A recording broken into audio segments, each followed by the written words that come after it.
Hi అండి, అందరికీ నమస్కారం. ఈరోజు నాతి చరామి అనే కథ గురించి తెలుసుకుందాం. కథ నచ్చితే లైక్ చేసి మీ విలువైన అభిప్రాయాలను కామెంట్ రూపంలో తెలియజేయండి. ఇక లేట్ చేయకుండా మనం స్టోరీలోకి వెళ్ళిపోదాం. తమ్ముణ్ణి గణేష్ గణేష్ గణేష్ అని 3 సార్లు లక్ష్మి పిలుస్తూ నవ్వుతూ ఉంది. వాడు కూడా అక్కని చూసి కిలకిలా నవ్వుతున్నాడు. లక్ష్మి తల్లి చనిపోయిన తర్వాత మొదటిసారిగా నవ్వుతుంది. అది తమ్ముణ్ణి చూసి.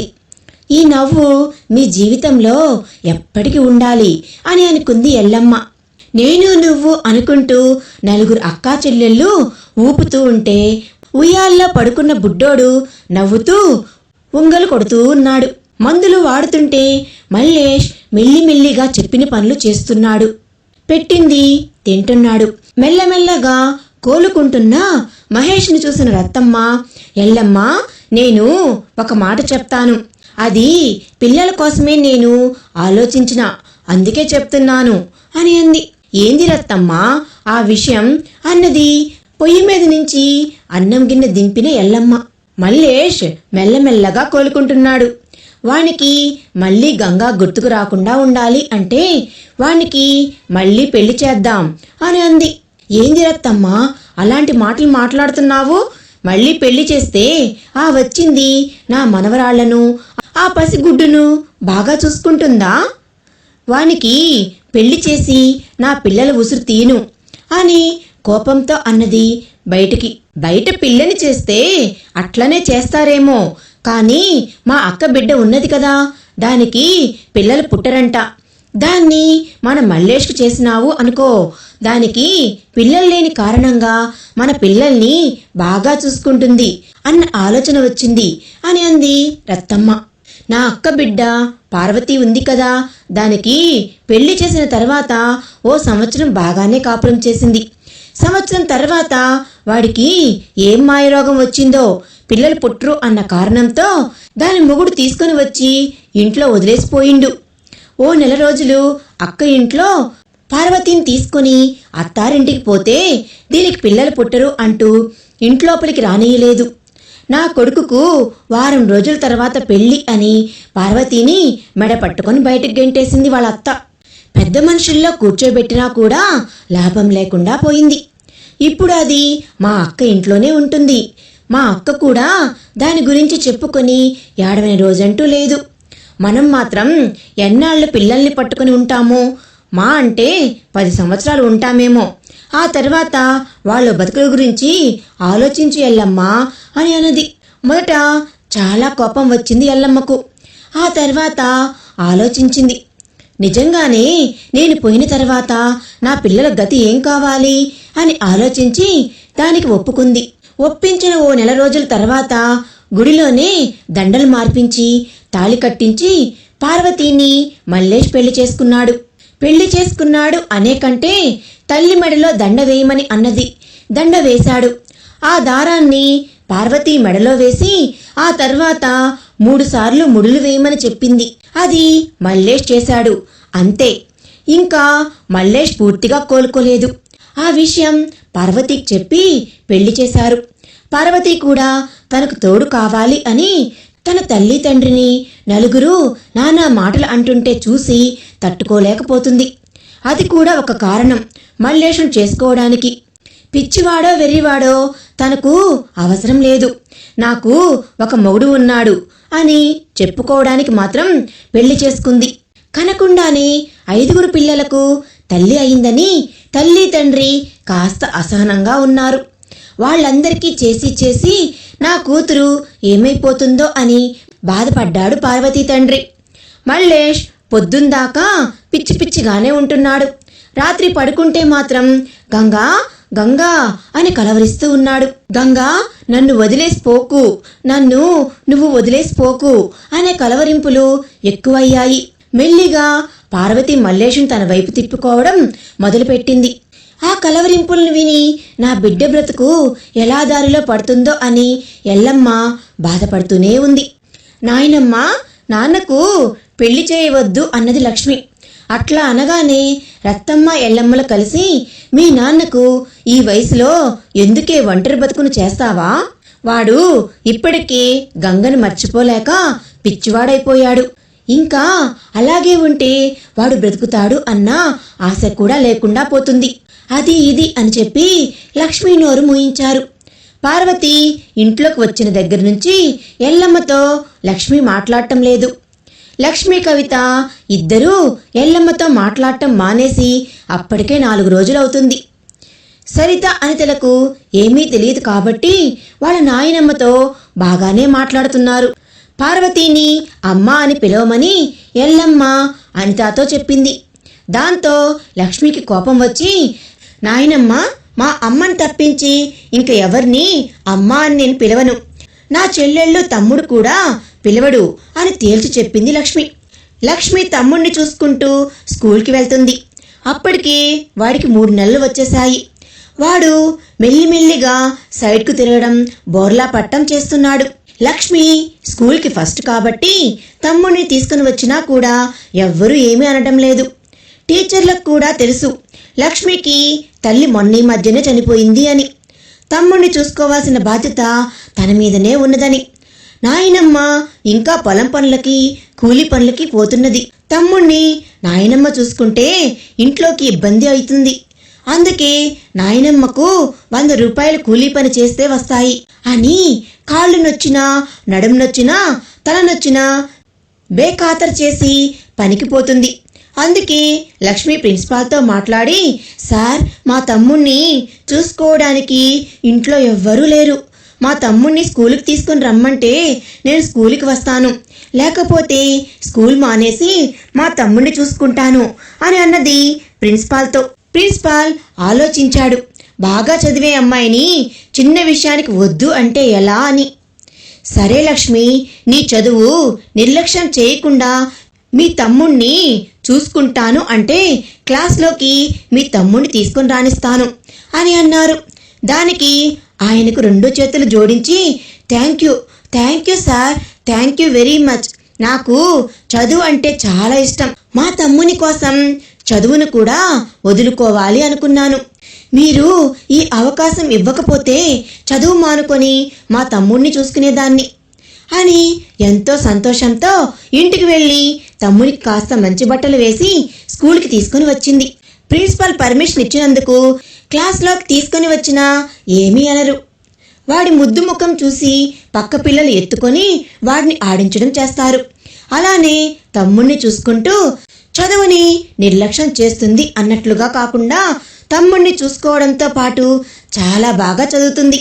2 నెలలు క్లాస్ మిస్ అయినా కూడా చదువు శ్రద్ధతో చదివి రెగ్యులర్ స్టూడెంట్స్తో సమానంగా మార్కులు తెచ్చుకుంది లక్ష్మి.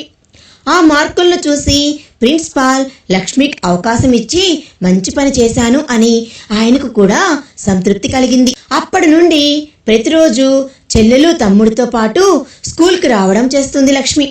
లక్ష్మి తన నాయనమ్మతో ఎన్ని రోజులు మాట్లాడకుండా ఉంటుంది. పెళ్లి చేసిన 15 రోజుల దాకా ఎడమొహం పెడమొహం పెట్టుకొని ఉంది.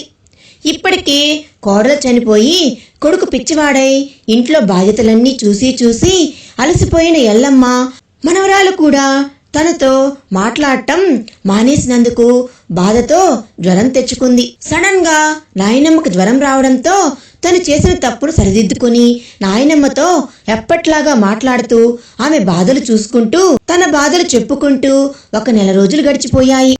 పార్వతి పెళ్ళైన దగ్గర నుంచి చిన్న పిల్లాడి దగ్గరికి రావడానికి ప్రయత్నిస్తుంది. కానీ లక్ష్మి ససేమిరా అని గణేష్ దగ్గరికి పార్వతిని రానివ్వడం లేదు. పొద్దుందాకా స్కూల్కి తీసుకుని వెళ్తుంది. ఇంటికి రాగానే పని చేసుకునేటప్పుడు కూడా చెల్లెళ్లకు మాత్రమే ఇచ్చి తన పని తను చేసుకుంటూ ఉంటుంది. అయితే ఈ సమయంలోనే పార్వతి మల్లేష్ను పూర్తిగా తన వైపుకు మార్చుకోవడానికి కొత్త ఎత్తులు వేసి మల్లేష్ను పూర్తిగా తన చెప్పు చేతుల్లోకి పెట్టుకోవడానికి చాలానే ప్రయత్నాలు చేస్తుంది. మెల్లిమెల్లిగా తన ప్రయత్నాలు రూపాంతరం చెందటానికి సిద్ధంగా ఉన్నాయి. గణేష్ ఇప్పుడు పాకడంతో పాటు అంబాటం కూడా స్టార్ట్ చేశాడు. వాడి నవ్వులు ఆ ఇంటి అంతటికి వెలుగులు నింపుతున్నాయి. అందరి ముఖంలో సంతోషానికి వాడే కారణమవుతున్నాడు. గంగ చనిపోయిన బాధలో నుండి కొద్దిగా బయటపడుతున్నారు.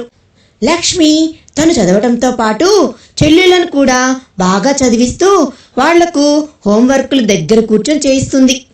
ఒక్కొక్కరికి ఒక్కొక్క పని చెప్పి ఇంట్లో పనులను కూడా వాళ్ళు సహాయం చేసుకుంటున్నారు. ఒకరికి ఒకరు లక్ష్మి కవితలు ఇంట్లో పెద్ద పెద్ద పనులు చేస్తారు. సరిత అనితాలు ఇల్లు ఊడవటం లాంటి చిన్న చిన్న పనులు చేస్తారు. స్కూల్ నుంచి వచ్చి హోంవర్క్ అయిపోయిన తర్వాత ఇంట్లో పనులు మాత్రం సాయంత్రం లక్ష్మీ కవితలు పనిచేస్తుంటే సరిత అనితలు ఇద్దరు గణేష్ని పట్టుకుంటారు, ఆడిస్తూ ఉంటారు. పార్వతి ఆడపిల్లలకు కాదు గణేష్కి దగ్గర కావాలని చూసింది. కానీ గణేష్ దగ్గర కంటే ముందు ఆడపిల్లలందరినీ ప్రేమతో చూడాలి.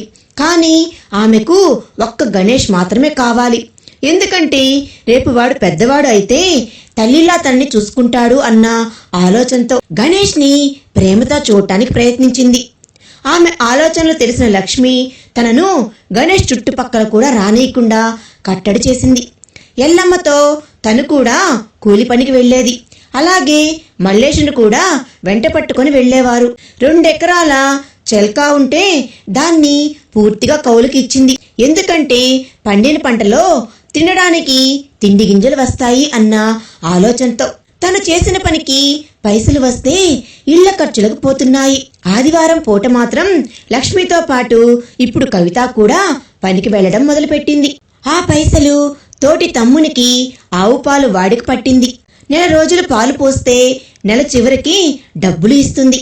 గణేష్ ముద్దుగా బొద్దుగా తయారవుతున్నాడు. అక్కలతో పాటు ఆడుకోవడం వాడికి చాలా ఇష్టంగా మారిపోయింది. ఆదివారం వస్తే ఒకటే ఏడుస్తాడు. పెద్దక్కలిద్దరూ కనిపించకపోతే.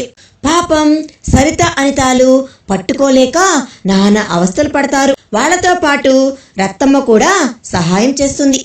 సాయంత్రం వాళ్ళు రాగానే వాడి బోసి నవ్వులు చిందిస్తూ వాళ్ళ అక్క ముఖం మీద ముద్దు పెట్టేదాకా వదలడు. అలా 1 సంవత్సరం అయిపోయింది.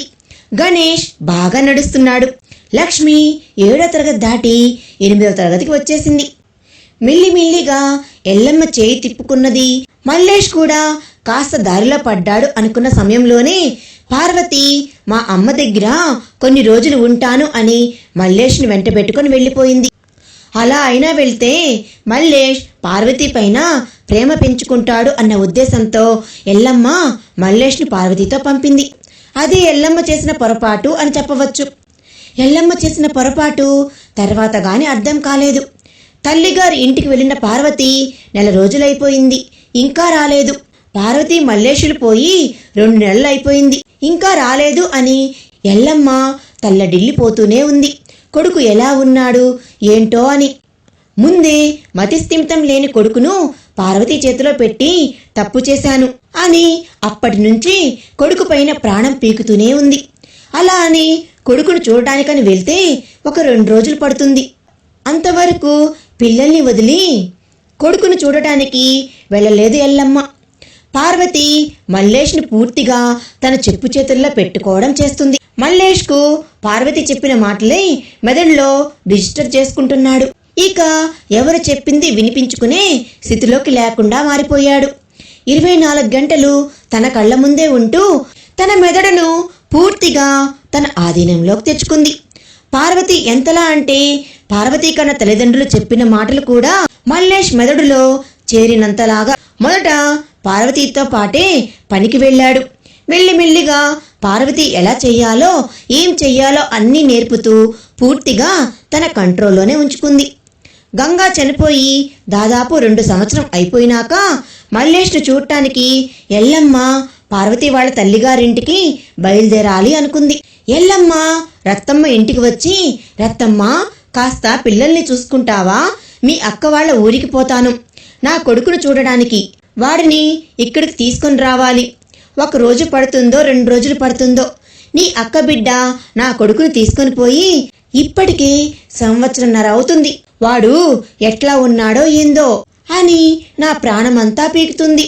అసలు వాడికి మేం గుర్తుకు రాము అని తెలుసు కదా.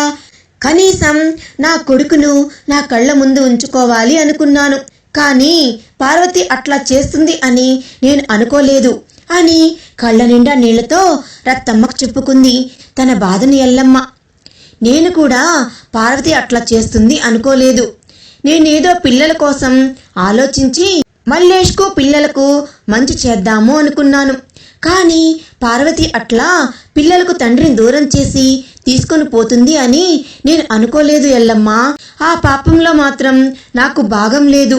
పార్వతికి దాని లోపం కనపడకుండా ఉండాలని ఇంట్లో పిల్లల్ని చూసుకొని తన బాధ పోగొట్టుకుంటుంది అని, అలాగే గంగపోయిన దుఃఖంలో నుంచి మిమ్మల్ని బయటపడేస్తుంది అని దానితో ఈ పెళ్లి చేశాను. కానీ మల్లేష్ను మీ కుటుంబానికి నీకు దూరం చేస్తుందని ఎప్పుడూ అనుకోలేదు అని జరిగిపోయిన దాన్ని తలుచుకొని నువ్వు బాధపడితే లాభమేంటి రత్తమ్మా అని అన్నది ఎల్లమ్మ దిగాలుతో. మరి ఎల్లమ్మ పార్వతి దగ్గరికి వెళ్తుందా? మరి ఎల్లమ్మ పిల్లల్ని రత్తమ్మ దగ్గర అప్పగించి పార్వతి దగ్గరికి వెళ్తుందా? మల్లేష్ ఎల్లమ్మని గుర్తుపట్టాడా అనేది మనం నెక్స్ట్ పార్ట్లో తెలుసుకుందాం. ఈ వీడియో కనుక మీకు నచ్చినట్లయితే ప్లీజ్ లైక్ చేయండి. Thanks for watching.